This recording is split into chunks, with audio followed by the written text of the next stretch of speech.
I don't know how I'm going to top that. It's impossible. My name's Pete, police officer.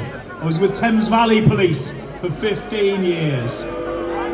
But, you know what, I think that puts me in a good place to be able to say some legal facts to the people that govern us. And I'm going to start off with a few general facts, and then I'm going to add in a few facts about the way that the state is treating Tommy Robinson. So, fact number one, I love my country. Let me know if you agree with me.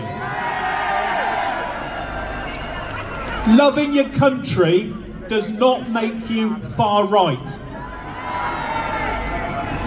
Fact two, uncontrolled illegal immigration is damaging our country.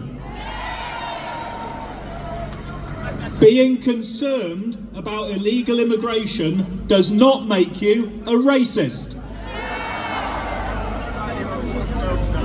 Fact three, there is a problem in this country with a toxic Islamic ideology. Being concerned about the spread of Islam does not make you Islamophobic. A phobia is an irrational fear, or a fear of something which is unrealistic. There is nothing irrational about fearing a group who commit 80% of all terrorist attacks in the UK. Fact four, there is a massive crackdown on free speech underway in this country. Blasphemy laws look as if they may be just around the corner. The police are now openly political.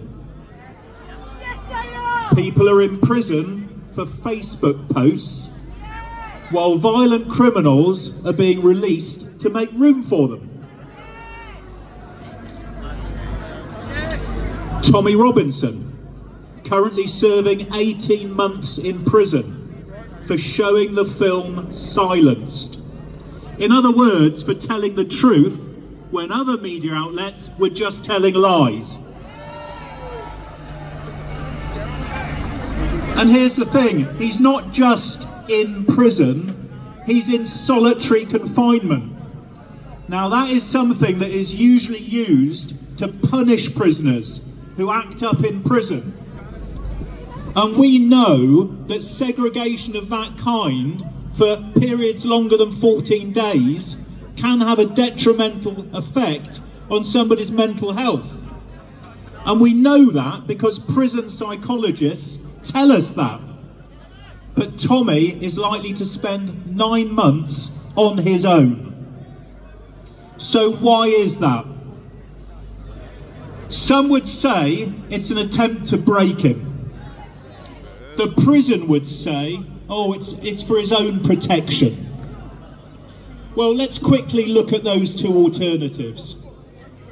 I'll address a few questions directly to Nicola Marfleet, the governor of Woodhill Prison. Nicola Marfleet, if you have to keep Tommy Robinson in solitary confinement, who are you protecting him from? Why does Tommy have to be kept in solitary rather than dealing with the group who are making the threats against him? Doesn't that exactly mirror what is going on in society?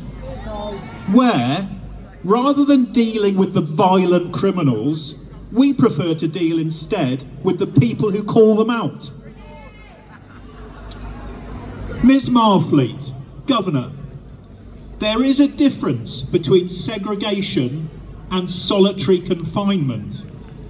There must be plenty of people in that prison who would be quite happy to be housed with Tommy Robinson. Just safe people, just people who are not jihadists. So why then is he kept isolated from everybody? If it's for his own protection, why have all the visitors who've been to see him so far been made to sign a non-disclosure agreement so that the things that Tommy says in prison cannot be repeated outside of the prison. What is it that you don't want the public to hear? And why, Ms. Marfleet, as a public servant, are you involving yourself in politics? Who's behind it? And how does that relate in any way to his protection?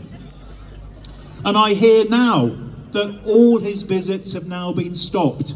All personal visits to Tommy have now been stopped. There can be no possible legal justification for doing that. If it isn't an attempt to break him, what is it? The public need an explanation. And these questions, of course, should be asked by those that represent us over there. But they're not being asked. Lastly, Tommy should be in an open prison. He's category C. He should really be category D and in open conditions. Now, there's no clear definition of who's entitled to a category D open prison, but there is some fairly clear advice on who is not entitled.